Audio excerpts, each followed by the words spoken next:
दोस्तों, जैसा कि आपको मालूम है कि सीआरपीसी के लिए भारतीय नागरिक सुरक्षा संहिता नाम का कोड आ गया है।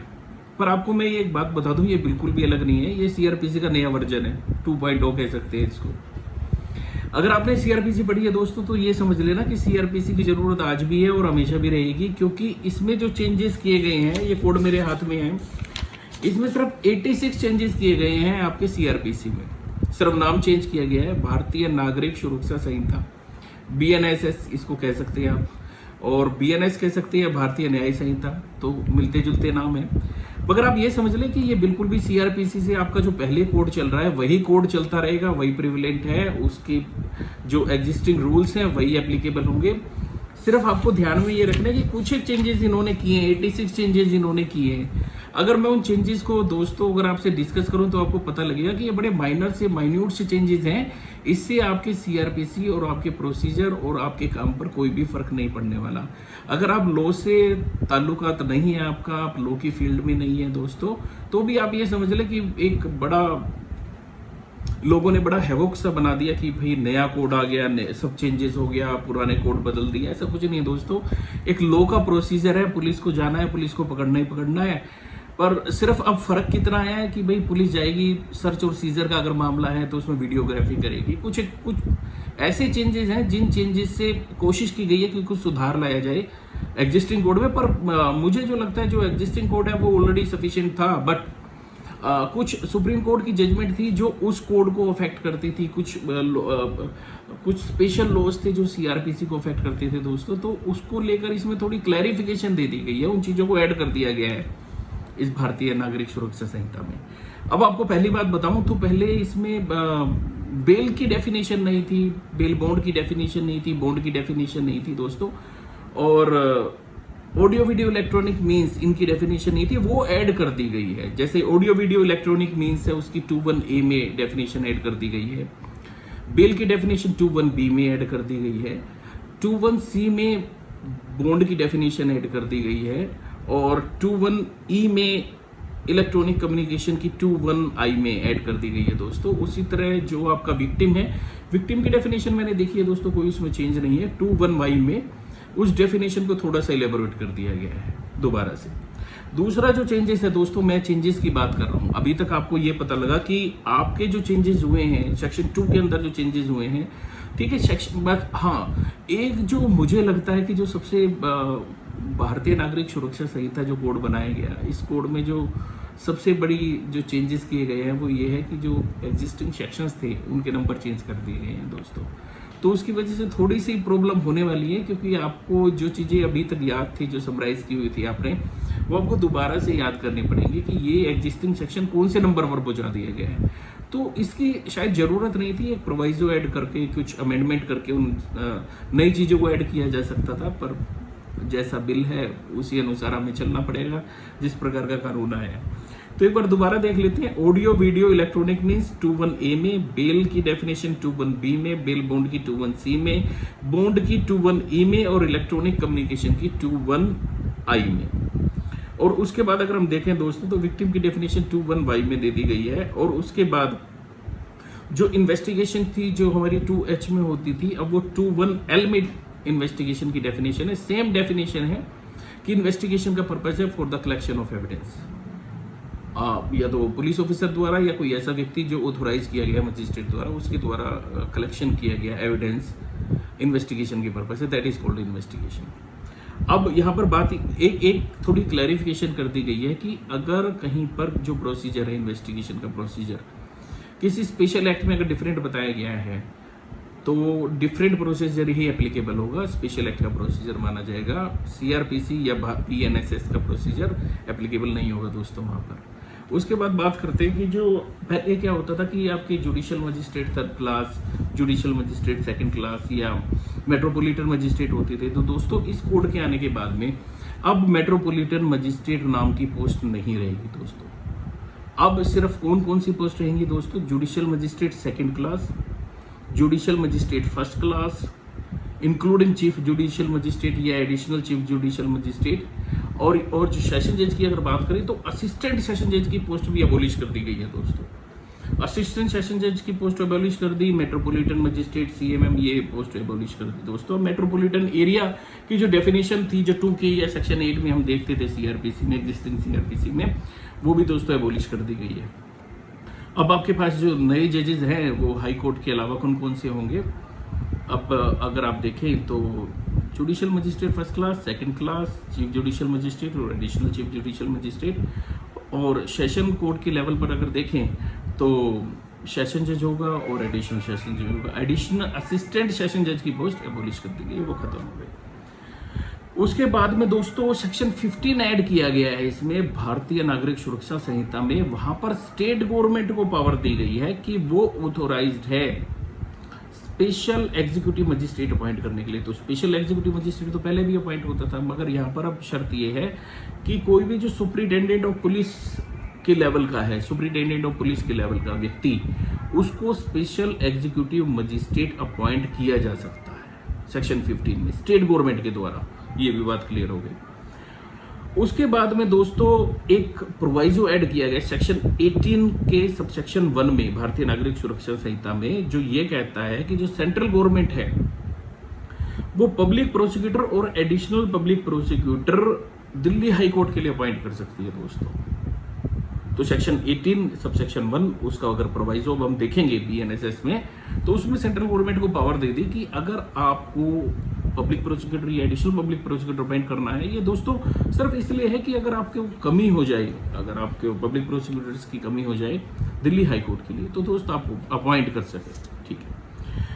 उसके बाद में कहा गया है कि किसी भी व्यक्ति को असिस्टेंट पब्लिक प्रोसिक्यूटर अपॉइंट किया जा सकता है अगर मान लो अगर डिस्ट्रिक्ट मजिस्ट्रेट को ये लगता है कि उसकी डिस्ट्रिक्ट में असिस्टेंट पब्लिक प्रोसिक्यूटर की एब्सेंस है, कमी है, तो वो स्टेट गवर्नमेंट को एक 14 डेज का नोटिस देगा दोस्तों। 14 डेज का नोटिस देने के बाद में वो असिस्टेंट पब्लिक प्रोसिक्यूटर अपॉइंट करने की पावर यहाँ पर डिस्ट्रिक्ट मजिस्ट्रेट को दे दी गई है। यहाँ भी सिर्फ ये है कि कमी को पूरा करने के लिए कि पब्लिक प्रोसिक्यूटर्स की कमी ना हो, केसेस का जो ट्रायल है वो थोड़ा फास्ट चल सके दोस्तों।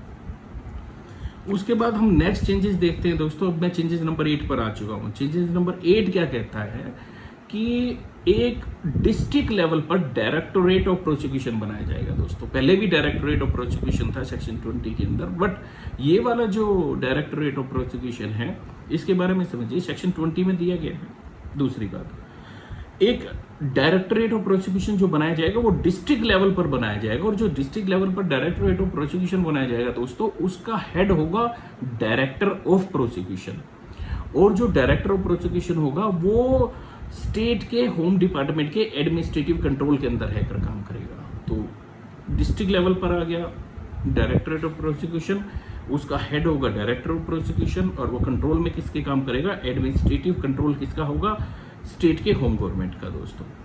मगर इसके साथ साथ में उनकी जो लाइबिलिटीज हैं, जो लाइबिलिटीज पहले इनकी डिफाइन नहीं की गई थी डायरेक्टर की, वो डायरेक्टर की अब थोड़ा सा उनका काम बढ़ा दिया गया है। कैसे कि अगर उनको राय देनी होगी किन मैटर पर, कि अपील किस में फाइल करनी है उनको, अगर स्टेट को अपील फाइल करनी है उन मैटर में जिसमें 10 साल या उससे ज्यादा की पनिशमेंट है, लाइफ इम्प्रिजनमेंट है या डेथ सेंटेंस है, तो डायरेक्टर ऑफ प्रोसिक्यूशन अपनी राय देगा कि किन केसेस में अपील फाइल होनी चाहिए दोस्तों। उसी तरह जो डिप्टी डायरेक्टर ऑफ प्रोसिक्यूशन होगा वो 10 साल से कम के जो मैटर हैं 7 साल तक के, उनके लिए अपनी राय फाइल करेगा, और मॉनिटर करेंगे ये सब डायरेक्टर भी और डिप्टी डायरेक्टर भी। और जो असिस्टेंट डायरेक्टर ऑफ प्रोसिक्यूशन होगा वो 7 साल से कम के जो केसेस हैं जिनमें 7 साल से कम की जिनमें सजा है उनको मॉनिटर करेगा और उनके लिए फाइलिंग के लिए अपनी राय देगा दोस्तों। ये हम 8 चेंजेस की बात कर चुके हैं दोस्तों। अब हम we are coming to the next changes which is number 9।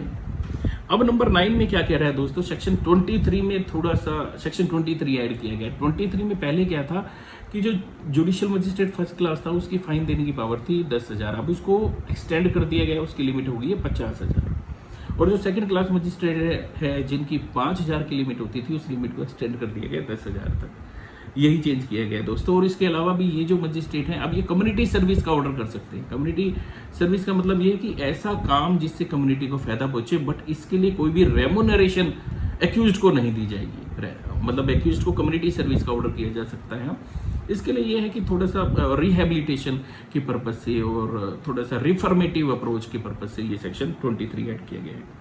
उसके बाद हम नेक्स्ट अमेंडमेंट पर आते हैं दोस्तों। तो वो नेक्स्ट अमेंडमेंट क्या कह रही है कि सेक्शन 25 के अकॉर्डिंग, अब सेक्शन 25 में क्या है कि दोस्तों पहले भी हमारे पास ये सेक्शन था, जिस सेक्शन में सेक्शन 25 की जो कंसेप्ट है, सेक्शन 25 की जो कंसेप्ट है कि वो ये कि जो सीरियस ऑफेंसेस हैं और जिसमें रिपीट ऑफेंडर हैं और मल्टीपल केसेस है किसी आदमी के अगेंस्ट में, तो वहां पर कोर्ट के पास पावर होगी कि वो इन सब सेंटेंसेस को कंकरेंटली या कॉन्सिक्यूटिवली अप्लाई कर सकता है। कंकरेंटली का मतलब ये है कि सभी सजाएं जो हैं केसेस की एक साथ चलेंगी अगर डिफरेंट ट्रायल्स हैं या डिफरेंट पनिशमेंट्स हैं, और कॉन्सिक्यूटिव का मतलब ये है कि दोस्तों एक के बाद एक सजा होगी, यानी एक ट्रायल है, एक ट्रायल में 1 साल की दे दी, दूसरे ट्रायल में 1 साल की दे दी, तो कॉन्सिक्यूटिव का मतलब ये है कि उसको 2 साल की सजा होगी, एक खत्म होगी तो दूसरी कंटिन्यू होगी।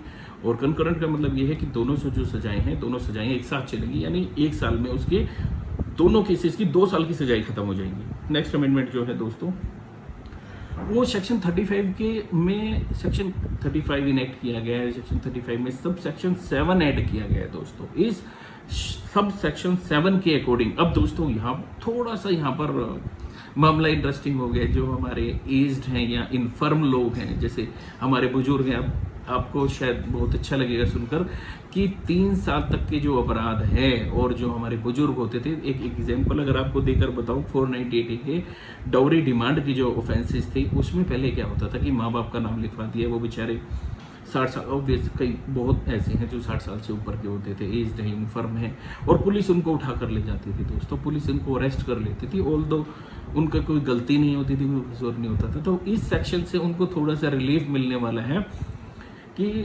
सेक्शन 35 के सब सेक्शन 7 के अनुसार अगर उन लोगों को गिरफ्तार पहली बात तो किया नहीं जा सकता, अगर करना है तो डेप्यूटी सुपरिटेंडेंट ऑफ पुलिस की परमिशन लेनी पड़ेगी, यानी डीएसपी की परमिशन लेनी पड़ेगी। अरेस्ट किया जा सकता है, बट मतलब एक्ट का जो इशारा है वो इस तरफ है कि भाई इन लोगों को गिरफ्तार ना किया जाए 3 साल से अगर कम की पनिशमेंट वाला कोई अपराध में ये लोग इन्वॉल्व है तो। दूसरी बात, सेक्शन 37 का क्लाउज बी इंट्रोड्यूस किया गया है। उसमें दोस्तों एक पहले भी आपने देखा कि बहुत सारी जजमेंट्स आई सुप्रीम कोर्ट की, और जजमेंट के बाद में क्या हुआ कि एक डिस्ट्रिक्ट कंट्रोल रूम इस्टेब्लिश किया गया। District control room 41A 41B मतलब इस तरह इन सेक्शंस में बनाया गया था डिस्ट्रिक्ट कंट्रोल रूम। पर इसमें क्या किया गया कि एक असिस्टेंट सब इंस्पेक्टर के लेवल का, ASI लेवल के ऑफिसर्स को अब डिस्ट्रिक्ट पुलिस स्टेशन में अपॉइंट कर दिया गया दोस्तों। वो क्या करेगा, वो सबकी अरेस्ट की डिटेल रखेगा अपने पास में, और वो रिस्पॉन्सिबल होगा कि अगर कोई भी इंफॉर्मेशन उसको मिलती है किसी भी अरेस्टेड व्यक्ति के बारे में, तो उन अरेस्टेड व्यक्ति की डिटेल ये ASI लेवल का अधिकारी रखेगा, और बिल्कुल क्लियर विजिबिलिटी, नेम, एड्रेस और चार्जेस होंगे उन व्यक्ति के अगेंस्ट में जिनको गिरफ्तार किया गया है। और ये डिजिटल मीन्स के माध्यम से भी, यानी एक लैपटॉप या कंप्यूटर में ये डाटा सेव करके रखेगा और आपको बताएगा, इंफॉर्मेशन देगा ये।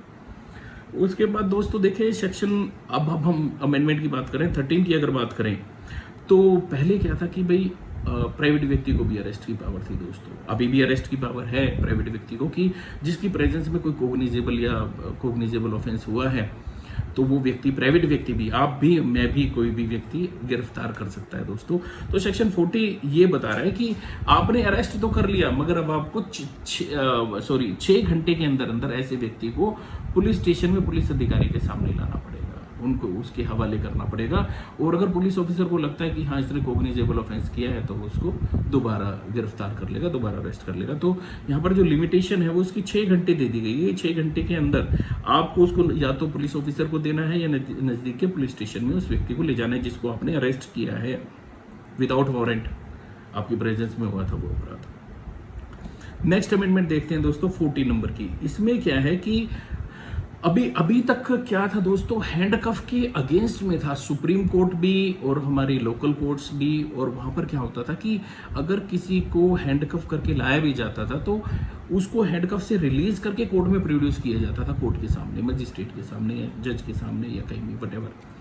मगर अब क्या है कि सेक्शन 43 के सब सेक्शन 3 में एक प्रोविजन बनाया गया है, स्पेसिफिक प्रोविजन बनाया गया है कि हैंडकफ के लिए अगर उसकी गिरफ्तारी और प्रोडक्शन करनी है किसी व्यक्ति की, या तो वो कस्टडी से भाग गया था, ऐसा नहीं, सभी के लिए नहीं है ये, ये सभी के लिए नहीं है। हैंडकफ का प्रोविजन जो है 43 के सबसेक्शन 3 में, ये उनके लिए है या तो वो कस्टडी से पहले भाग गया था, या हैबिचुअल या रिपीट ऑफेंडर है हीनियस क्राइम्स का, हीनियस ऑफेंसेस का, जैसे ऑर्गेनाइज्ड क्राइम है, टेररिस्ट एक्ट है, ड्रग रिलेटेड क्राइम है, illegal possession of arms and ammunition है, मर्डर का ऑफेंसेज है, रेप का है, सेक्सुअल ऑफेंसेज अगेंस्ट चिल्ड्रन का है, एसिड अटैक का है, काउंटरफीटिंग ऑफ कॉइन्स का है, करेंसी नोट्स का है, या ह्यूमन ट्रैफिकिंग का है, ये स्टेट के अगेंस्ट जो ऑफेंसेज हुए हैं, सिर्फ ऐसे में ही 43 के सबसेक्शन 3 में व्यक्ति को हैंडकफ किया जाएगा।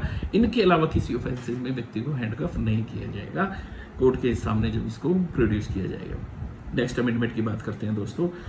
अब इसमें क्या है, सेक्शन 50 ऐड किया गया। सेक्शन 50 में क्या है कि इमीडिएट सीजर होगी अगर कोई ऑफेंसिव वेपन उसके पास मिलता है। पहले भी सर्च का प्रोविजन था, जैसे ही अरेस्ट होती थी व्यक्ति की तो उसको सर्च किया जाता था, और अगर कोई भी वेपन या कोई भी आर्टिकल उसके पास से मिलता था तो वो सीज कर लिया जाता था। तो यहाँ पर भी वही प्रोविजन है, कुछ नया चेंज नहीं है, बट क्लियर कर दिया कि इमीडिएट सीजर होगा अगर ऑफेंसिव वेपन उसके पास से मिलता है। यानी आप समझ लीजिए किसी को भी अगर अरेस्ट करना है तो पहले उसकी सर्च की जाएगी, ऑफेंसिव वेपन अगर मिला है उसके पास से तो उसको इमीडिएट सीज किया जाएगा।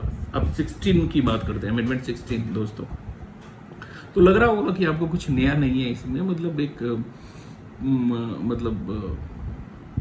कहना नहीं चाहिए बट नई बोतल में पुरानी शराब है दोस्तों। मतलब ये लग रहा है कि कुछ खास चेंजेस नहीं, इतने बड़े मेजर चेंजेस नहीं है जो पूरे क्रिमिनल प्रोसीजर को अफेक्ट करें। उसके बाद देखते हैं दोस्तों, जो नया अमेंडमेंट है 16 की बात कर रहा हूँ। इसमें क्या है कि जो मेडिकल प्रैक्टिशनर है सेक्शन 51 के सबसेक्शन 3 में, वो बिना देरी किए अरेस्टेड व्यक्ति की जो एग्जामिनेशन रिपोर्ट है उसको आईओ को फॉरवर्ड कर देगा। ये तो पहले भी था कि जो अब क्या है कि अगर रेप विक्टिम है तो ऐसे में क्या है कि 7 दिन के अंदर मैंडेटरी कर दिया कि जो मेडिकल रजिस्टर्ड प्रैक्टिशनर है वो 7 दिन के अंदर जो मेडिकल रिपोर्ट है वो आईओ को फॉरवर्ड करेगा। तो उसी तरह 51(3) में जो मेडिकल प्रैक्टिशनर है वो बिना देरी किए अरेस्टेड व्यक्ति की जो एग्जामिनेशन रिपोर्ट है वो आईओ को फॉरवर्ड कर देगा। ये थोड़ा सा क्लैरिफिकेशन है पुलिस के लिए भी और मेडिकल प्रैक्टिशनर के लिए भी कि इनका मेडिकल एग्जामिनेशन कराया जाए और मेडिकल रिपोर्ट को फाइल कर लाया जाए। नेक्स्ट अमेंडमेंट की बात करते हैं। जो मेडिकल एग्जामिनेशन है, एडिशनल मेडिकल एग्जामिनेशन भी हो सकता है अरेस्टेड व्यक्ति का अगर वो पुलिस कस्टडी में है, वो सेक्शन 53 में बताया गया दोस्तों BNSS के।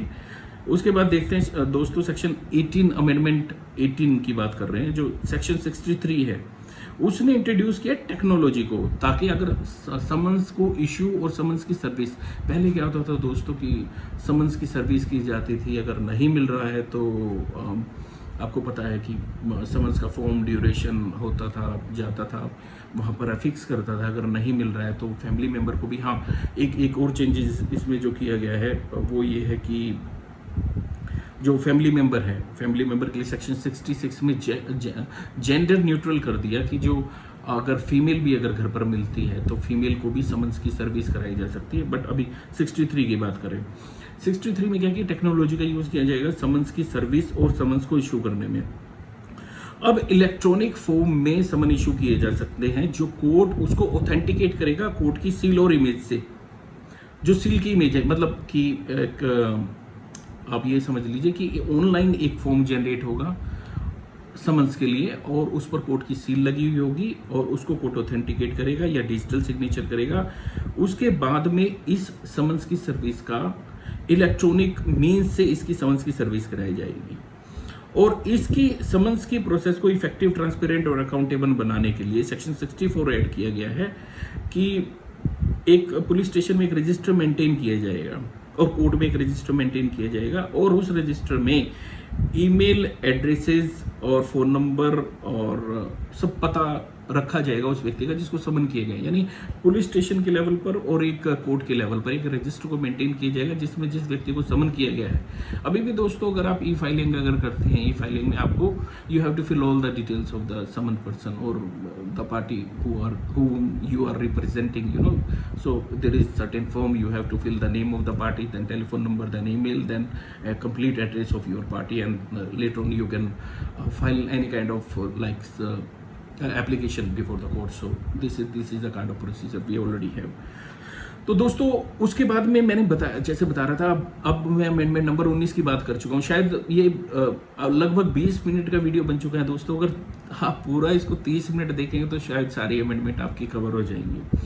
उसके बाद 19 नंबर पर एक अमेंडमेंट की गई है, उसमें जेंडर न्यूट्रलिटी की बात की गई है। इसमें क्या है कि जो फीमेल्स हैं उनको adult member of the family में इंक्लूड किया गया। पहले समन्स की सर्विस होती थी और फीमेल होती थी तो उसको समन्स की सर्विस नहीं की जाती थी, जितना सर्वेंट को की जाती थी। अब इसमें क्लियर कर दिया कि अडल्ट मेल मेंबर के जो शब्द था उसको रिप्लेस कर दिया सम अडल्ट मेंबर, और अडल्ट मेंबर में वुमेन भी इंक्लूड कर दी सेक्शन 66 में। उसके बाद अब अमेंडमेंट नंबर 20 की बात करते हैं दोस्तों। अगर वारंट पर अरेस्ट की जा रही है सेक्शन 82 में, अगर वारंट पर अरेस्ट की जा रही है तो जो भी पुलिस ऑफिसर इस वारंट में अरेस्ट कर रहा है वो इमीडिएट इसकी इंफॉर्मेशन अरेस्ट की और उस जगह की जहां पर अरेस्टेड व्यक्ति को लाया जा रहा है वो अपनी डेजिग्नेटेड पुलिस ऑफिसर को देगा, और या फिर दूसरे पुलिस ऑफिसर को देगा उस डिस्ट्रिक्ट के जहां पर उसने इस व्यक्ति को अरेस्ट किया गया। थोड़ा गोलमोल सा हो गया, टेक्निकल हो गया, क्लियर कर देता हूँ एक मिनट। पुलिस ऑफिसर को वारंट मिले हैं किसी व्यक्ति की गिरफ्तारी की। अब 82 में जब वो इस व्यक्ति को अरेस्ट करेगा, अरेस्ट करने के बाद में इमीडिएटली बिना देरी किए इस व्यक्ति की अरेस्ट की इंफॉर्मेशन एक डेजिग्नेटेड पुलिस ऑफिसर को देगा।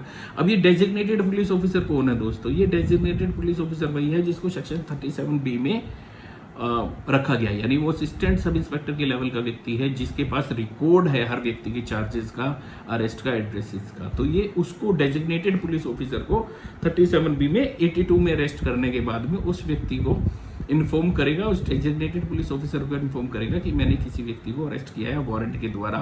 और उसको किया है तो उसके बाद में साइमल्टेनियसली ये एक और पुलिस ऑफिसर को इस अरेस्ट की सूचना देगा, उस पुलिस स्टेशन की जिसकी जुरिस्डिक्शन से इसने व्यक्ति को गिरफ्तार किया है, उस पुलिस ऑफिसर को भी इसकी गिरफ्तारी की सूचना देगा।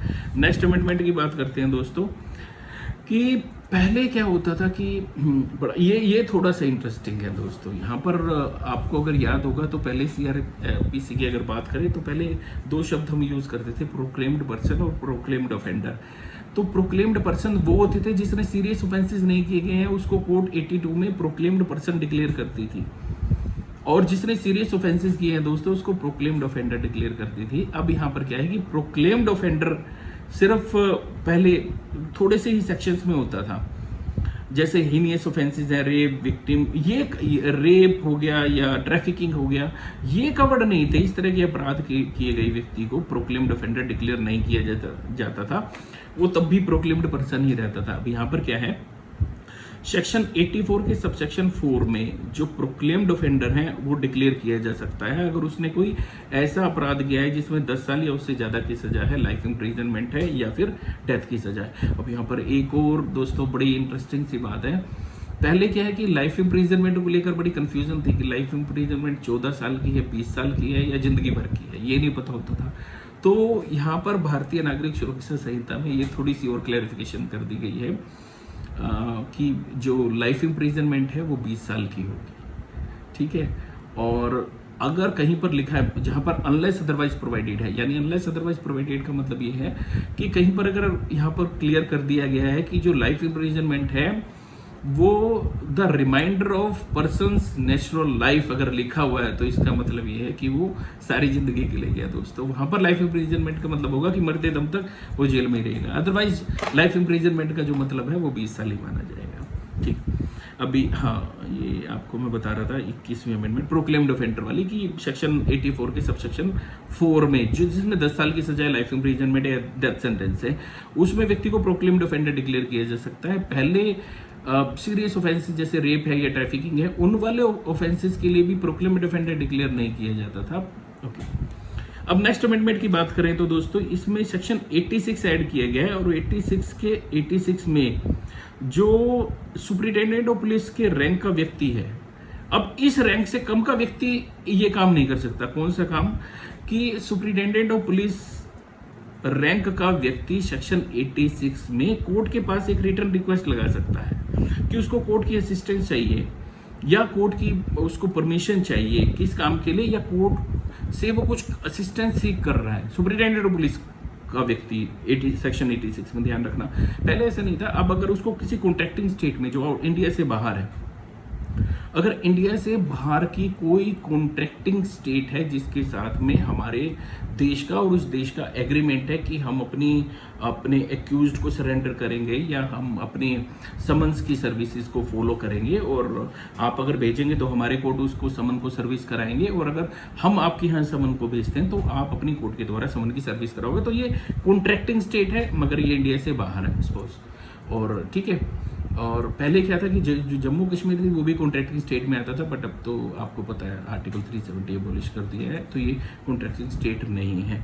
फिर भी अगर जो कॉन्ट्रैक्टिंग स्टेट है, मान लो कुछ ऐसे एरिया है, ट्राइबल एरिया है, नागालैंड है, या कुछ ऐसे हैं, या इंडिया से बाहर की कोई जगह है जहाँ पर हमारे कंट्रीज़ का कॉन्ट्रैक्ट है, एग्रीमेंट है, तो वहाँ पर सेक्शन 86 में सुपरिटेंडेंट ऑफ पुलिस के रैंक का व्यक्ति कोर्ट में एक एप्लीकेशन लगा सकता है और कोर्ट को रिक्वेस्ट कर सकता है कि वो इंडिया से बाहर आइडेंटिफिकेशन, अटैचमेंट और फॉरफीचर की, अगर कोई प्रोक्लेम्ड पर्सन है उसकी आइडेंटिफिकेशन, अटैचमेंट और फॉरफीचर के लिए उसकी प्रॉपर्टी जो इंडिया से बाहर है उसके लिए एफर्ट करे, तो जो कोर्ट है वो ऑर्डर पास करेगी और उस कोर्ट को, दूसरी कोर्ट को, कॉन्ट्रैक्टिंग स्टेट को वो ऑर्डर भेज देगी, और कोर्ट अपने एरिया में जो कॉन्ट्रैक्टिंग स्टेट है वो इस कोर्ट का ऑर्डर मिलने के बाद में इस व्यक्ति की आइडेंटिफिकेशन, फॉरफीचर और अटैचमेंट के लिए एफर्ट करेगी। नेक्स्ट अमेंडमेंट देखते हैं, सेक्शन 23 नंबर पर है ये दोस्तों। सेक्शन 94 में एक इलेक्ट्रॉनिक कम्युनिकेशन को इंट्रोड्यूस किया गया है, प्रोडक्शन ऑफ इलेक्ट्रॉनिक कम्युनिकेशन, जिसमें कम्युनिकेशन डिवाइसेज हैं जिसमें डिजिटल एविडेंस को रखा जाएगा दोस्तों। मतलब ये है कि अगर कोई विटनेस है, जो विटनेस है इंडिया से बाहर है या कोर्ट के सामने नहीं आ सकता, या एक्सपर्ट विटनेसेस हैं, तो उनकी जो एविडेंस है उसका जो डिजिटल एविडेंस है उसको प्रोक्योर किया जाएगा। मोबाइल फ़ोन में भी रखा जा सकता है या किसी और कोई जो स्टेट गवर्नमेंट द्वारा प्रेस्क्राइब्ड जो जगह है वहाँ पर जाकर वो अपनी एविडेंस को दे सकता है दोस्तों। सेक्शन 24 की अमेंडमेंट 24 की बात करते हैं। जो टेक्नोलॉजी का यूज़ है वो उसको एम्फेसाइज किया गया है दोस्तों, क्योंकि टेक्नोलॉजी का एज है, टेक्नोलॉजी का एरा है, तो टेक्नोलॉजी पे एम्फेसाइज किया गया है कि इन्वेस्टिगेशन के दौरान अगर सर्च और सीजर किया गया है तो एक नया प्रोविज़न 105 ऐड किया गया है। उसमें क्या है कि जो भी पुलिस ऑफिसर है वो सर्च और सीजर करते समय वीडियोग्राफी करेगा उन चीज़ों की जिसको इसने सीज किया है, और उनकी एक लिस्ट बनाएगा और उसको विटनेस के द्वारा साइन करा जाएगा। और ये जो वीडियोग्राफी है ये मोबाइल फ़ोन से भी की जा सकती है, मतलब उसको कोई हाईटेक या कोई बहुत बड़ा कैमरा लेकर घूमने की ज़रूरत नहीं है। अब जो पुलिस ऑफिसर है सर्च और सीजर करते समय सेक्शन 105 में वहाँ पर जाएगा तो उसकी वीडियोग्राफी करेगा कि मैं कहाँ पर सर्च कर रहा हूँ और किन किन चीज़ों को मैंने सीज किया है, विटनेस के द्वारा उसको टेस्ट कराया जाएगा, और ये मोबाइल फ़ोन से वो कर सकता है सेक्शन 105 में। उसके बाद में दोस्तों 107, एक सेक्शन 107 ऐड किया गया है। 107 पुलिस को एक पावर दे रही है कि वो कोर्ट की परमिशन से किसी भी प्रॉपर्टी को अटैच और फॉरफीट कर सकती है जो क्राइम में इस्तेमाल की गई है।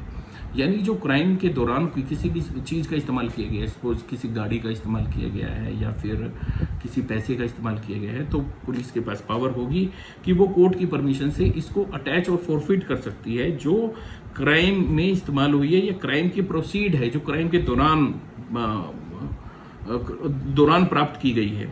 तो इस पहली बार ऐसा प्रोविज़न बनाया गया है अटैचमेंट, फॉरफीचर और रेस्टोरेशन का कि ये इंट्रोड्यूस किया गया है BNSS 2023 में, ताकि कि ये जो भगोड़े अपराधी हैं और उनका जो पार्टिसिपेशन है क्राइम में और उनके द्वारा कोई संपत्ति अगर अर्जित की गई है क्राइम के द्वारा, तो कोर्ट की परमिशन लेकर पुलिस ऑफिसर उसको अटैच और फॉरफीट कर सकता है दोस्तों।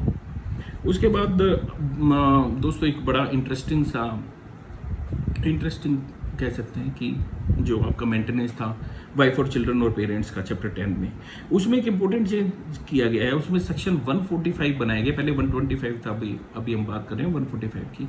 तो चैप्टर 10 में एक सेक्शन 145 ऐड किया गया। उसमें जो एज्ड पेरेंट्स होते थे वो वहाँ पर मेंटेनेंस की पिटीशन फाइल करते थे जहाँ पर उनका बेटा रहता है। अब क्या है कि वो जहाँ पर रहते हैं, खुद रहते हैं, वहाँ पर ये जो जुरिस्डिक्शन का जो ग्राउंड था दोस्तों, ये खत्म कर दिया गया कि जहाँ पर पहले बेटा रहता था वहीं पर फाइल करो पिटीशन। अब ऐसा नहीं है दोस्तों, अब ये जो मेंटेनेंस की पिटीशन है ये एज्ड पेरेंट्स वहाँ पर फाइल कर सकते हैं जहाँ पर वो खुद रहते हैं। तो ये एक बार जो थी जुरिस्डिक्शन की, ये हटा दी गई है।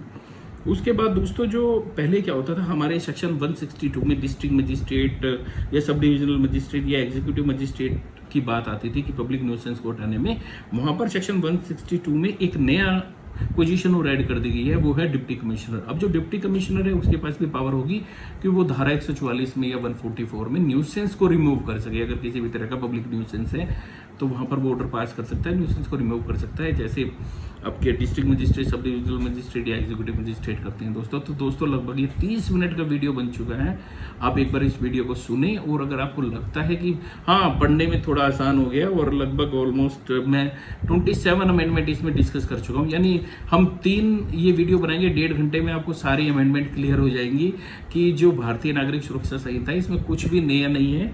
सिर्फ अगर नए की अगर हम बात करें तो सिर्फ नाम नया है, कवर नया है, बाकी आपको पता है कि बोतल नहीं है, शराब पुरानी है, वही एग्जिस्टिंग प्रोविजन है।